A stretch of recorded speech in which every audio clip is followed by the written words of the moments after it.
अवधूत चिंतन श्री गुरुदेव दत्त. आत्तापर्यंत आपण 8 आकडापर्यंत आलो होतो.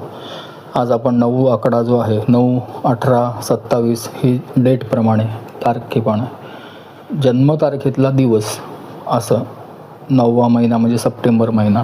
आणि वर्षामध्ये सुद्धा 9 नंबर येत असेल तर किंवा वर्षाच्या टोटलमध्ये 9 येत असेल तर आणि ह्या संपूर्ण जन्मतारखेची टोटल म्हणून 9 येत असेल तर त्याचा विचार करणार आहोत. 9 आकडा हा मंगळाच्या अधिपत्याखाली येतो. 9 आकडा हा बरंच काही दाखवतो. जगात जेवढ्या न्यूमरोलॉजीच्या मोडॅलिटीज अवेलेबल आहेत त्या प्रत्येकामध्ये 9 नंबरचं गुणगान केलेलं आहे. 9 नंबर बरंच काही दाखवत असतो. युनिव्हर्सल सायकल्स जे आहेत त्याची टोटल सगळी करून पण 9 नंबर येत असतो.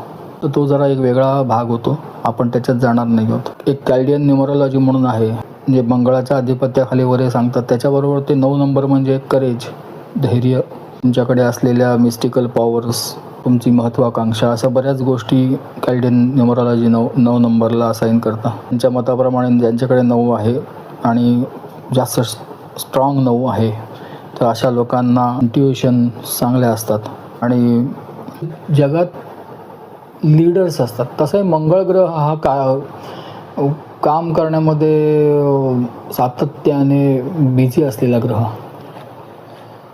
काम करणारी रास. त्याच्या 2 राशी आहेत मंगळाच्या, एक वृश्चिक एक मेष. त्या लोकांना तुम्ही बघितलं असेल, कष्टाळू लोक असतात, मेहनती असतात, सातत्याने कुठल्या ना कुठल्या कामात ते मग्न असतात. असा जो मंगळ आहे ज्याचा युक्तीपेक्षा शक्तीवर जास्त विश्वास आहे, त्याच्या अधिपत्याखाली 9 हा नंबर येतो. इतर पण बऱ्याचशा मोडॅलिटीज आहेत, त्यांनी पण त्या 9 नंबरला अशाच प्रकारच्या काही कॅरेक्टरिस्टिक्स म्हणा किंवा त्याचा 9 नंबरचा स्वभाव सांगितलेला आहे की महत्त्वाकांक्षी लोक, धैर्यवान लोक, निर्भय लोक आणि ध्येयपूर्तीसाठी झटणारी लोक, अशा प्रकारचे अशा लोकांचं वर्णन असतं. मी ज्या प्रकारे तुम्हाला सांगतोय ते थोडंसं वेगळं आहे की 9 नंबर म्हणजे काय. मंगळाला हा भाग सोडून द्या. तसं म्हटलं तर नुसते 9 तारीख म्हणजे मंगळ, सप्टेंबर महिना म्हणजे मंगळ. पण 18 तारखेत 2 आकडे येतात. एक म्हणजे सूर्य आणि 8 म्हणजे शनी. सूर्य आणि शनीचा मिलाफ करून 9 नंबर म्हणजे मंगळ येतो. 27 म्हणजे 2 म्हणजे चंद्र आणि 7 म्हणजे नेपच्यून, असं करून मंगळ येतो. तर आपण त्याच्यात नको जाऊया. आपण त्याच्यात गेलो तर मग ती खूप सखोल आहे आणि खोल आहे, तो विषय भलतीकडेच जाईल. मग मी ज्यासाठी आज 9 नंबर सांगतोय ते थोडंसं समजून घ्या तुम्ही. 9 नंबर हा बेसिकली कशावर येतो माहिती आहे का? यश किंवा what you achieve in your life, achievements. बऱ्याचशा प्रमाणात तो 1 नंबरच्या प्रपोर्शनेटली असू शकतो. 1 नंबर आपला काय सांगितलं आपण, 1 नंबर ज्याच्याकडे जास्त आहे तो माणूस वर्साटाईल असतो असं आपण बघितलं होतं मागे. वर्साटाईल म्हणजे तो ॲट ए टाईम बऱ्याच गोष्टी करू शकतो, त्याला बऱ्याच गोष्टींमध्ये गम्य असतं. नुसता एखादा मुलगा फक्त अभ्यास करतो, एखादा मुलगा अभ्यासावर खेळात पण असतो, एखादा मुलगा अभ्यास, खेळ आणि आणखीन वडिलांचा बिझनेस पण सांभाळतो. अशा प्रकारे वर्साटाईल असतात. आता तो जर 3-4 गोष्टी करतो तर त्याचं यश पण त्याच्यावरच अवलंबून आहे, नाही का. तो जर खरंच मेहनत करतोय, तो खरंच अभ्यास मन लावून करतोय तर त्याला अभ्यासात यश मिळणार. तो एखाद्या खेळात जीव ओतून खेळतोय तर त्याला त्या खेळामध्ये यश मिळणार. तो जर वडिलांच्या बिझनेसमध्ये पण हे करतो तर तिथूनही त्याला यश मिळणार. म्हणजे काय की यशाचा जो नंबर आहे तो 9 नंबर आहे. अशा अर्थाने यश म्हणजे तुम्ही काही न करता मिळालेलं यश नव्हे, कळलं का. मग त्या यशाचं जे काय इंडिकेटर आहे ते 9 आहे. त्याच्या उलट पण असू शकतं, पण आत्ता आपण तो असण्याचा बघूया. त्याच्यामुळे तुम्ही बघाल तर समजा आपण एक अमिताभ बच्चनची जन्मतारीख बघितलं तर बरेच 1 आहेत त्याच्याकडे. तो लहान मुलांच्या पोलिओ दिवसपासून ब्रँड ॲम्बॅसॅडरपर्यंत मग ते KBC आणि 1000 गोष्टी करतो, वर्सटाईल आहे. तर त्याच्याकडे एकच 9 असणार नाही, त्याच्याकडे 9 संख्या पण जास्त वेळा असणार आहे. किंबहुना माझ्याकडे येणाऱ्या लोकांचे मी जेव्हा जन्मतारखा बघतो आणि तिथे मला ते जर माझ्याकडे आले असतात की काही अजून उत्पन्न वाढलं पाहिजे, आम्हाला त्रास होतोय हे, त्यावेळेला मी 9 नंबरची संख्या जास्त दिसली त्यांना सांगतो की तुमच्यामध्ये कॅलिबर खूप जास्त आहे, त्याच्यात तुम्ही त्या टॅपच करत नाही आहात. तुम्ही जे आता समोर नोकरी करता ते नोकरी करत राहिलेले आहात. तुमच्याकडे बरंच काही आहे जे तुम्ही जर त्याच्यात लक्ष घातलं तर तुम्हाला मल्टिपल सोर्स ऑफ इन्कम होऊ शकतं. माझ्या जन्मतारखेमध्ये 1च 9 आहे. मग मी माझ्या आयुष्यामध्ये माझ्याकडे एक पण काही फार नाही आहे, एकच असं. मग तसं आहे तर मी एकच एक नोकरी केली आणि एकच एक नोकरीतनं मला मिळालेलं उत्पन्न होतं. तुमच्याकडे 2 1 आहेत, 3 1 आहेत आणि तुमच्याकडे 9 पण 2 किंवा 3 आहेत.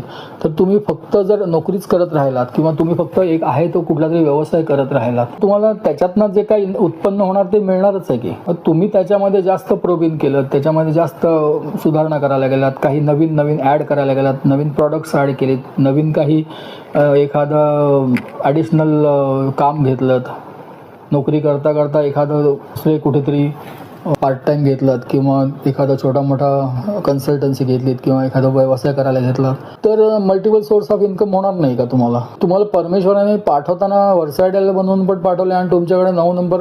काही लोकांच्या ह्याच्यात मी बघितलं 1च 1 असतो पण 9 3 असतात, 9 2 असतात. याचा अर्थ काय आहे की तुम्हाला सेकंड इन्कम म्हणा किंवा सेकंड हे यायचे चान्सेस आहेत, पण तुम्ही जरासुद्धा तुमची बुद्धी न वापरता शांतपणे बघत बसलेले आहेत. काहीच मला मिळत नाही. तुम्हाला परमेश्वराने सगळं देऊन पाठवलेलं आहे किंवा तुमच्या कर्माने तुम्ही मिळवलेलं आहे, पण तुम्हाला त्याची जाण नाही आहे, सेल्फ अवेअरनेस नाही आहे तुम्हाला. ज्यावेळेला असे 9 मल्टिपल दिसतात, आज मी 9 असणं आणि मल्टिपल 9 असणं या 2 गोष्टी एकदम बोलतोय, वेगवेगळं बोलत नाही आहे. 1 9 असणं आणि 2 किंवा 3 9 असणं ह्याच्यात फरक पडतो. कारण 1 9 असणं म्हणजे तुम्हाला इन्कम मिळणार आहे. तुम्ही आज जर तुम्हाला त्रास होतो ना, याचा अर्थ तुम्ही बरोबर काम नाही करत आहात. नशिबाला उगाच दोष देत सुटला.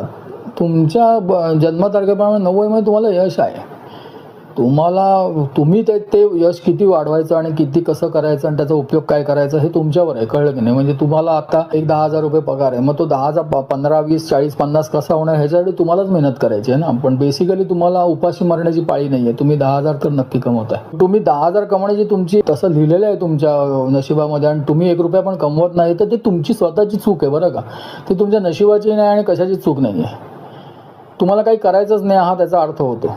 ज्यांचे जन्म 1999 पर्यंत झाले त्यांच्या जन्मतारखेमध्ये बाय डिफॉल्ट 9 येत होता. ज्या वेळेला 2000 साल चालू झालं तिथून सुरुवात झाली की आता त्यांच्या दिवस आणि महिना ह्याच्यामध्ये 9 आले तर ठीक आहे, पण 2000 मध्ये 2001 2002 2003 2004 2005 2006 2007 2007 पासून वर्षामध्ये 7 आणि 2 9 येऊ शकतो. मधल्या लोक ज्यांचे 2002 साली जन्म झाले आणि त्यांची डेटही समज 2 फेब्रुवारी 2002 आहे, तर किती झाले टोटल? ते 4 2 6 2 8 9 येतच नाही तिथे. त्यांना यश मिळणार नाही का? मिळणार की यश त्यांना. पण यश काय आहे? तुम्हाला यश मिळवण्यासाठी मेहनत करायला लागणार, स्ट्रगल करायला लागणार. बाय डिफॉल्ट त्यांना मिळणार नाही. आता काही जण मला असे भेटतात की जे स्वतः काही करत नाहीत, मग त्यांच्या घरातली लोक आहे ते त्यांच्यासाठी करतायत बरं का. म्हणजे काय, भाऊ पोचतोय, वडील पोचतायत, आई पोचते, कोणाची बायको पोचते, पोचले जात आहे ना तुम्ही. महत्त्वाची ते गोष्ट आहे. मला कमतरता येत नाही आहे, तुम्हाला घेताना लाजही वाटत नाही, हाही त्याच्यातला भाग आहे. त्याच्यात बरेच कंगोरे आहेत. आत्ता आपण प्लेन लेवलला 9 बघतोय. ज्यांच्या जन्मतारखेत पूर्ण जन्मतारखेत 9 येतच नाही त्यांना स्ट्रगल नक्की आहे. ते 100 गोष्टी करत जातील. माझे वडील चांगले कमवतात, आई चांगले कमवते, भाऊ चांगला कमवते, मग मला पण मी कमवतो. नाही, त्यांचं मग काय होणार? त्यांचं लक्ष बाकीच्यांच्या इन्कमकडे जास्त असणार आणि ते मोठे मोठे मजले बांधायला जातील आणि त्यांना काही मिळणार नाही त्याच्यातनं. शेवटी काय आई वडील किंवा कोण त्यांच्या नावाने काय करून जातील ते गोष्ट वेगळी. धनाचे 2 यशाची प्रत्येकाची व्याख्या पण वेगळी आहे बरं का. आपल्यासाठी पैसा भरपूर असणं, प्रॉपर्टी गाडी घोडा असणं म्हणजे धन यश आहे.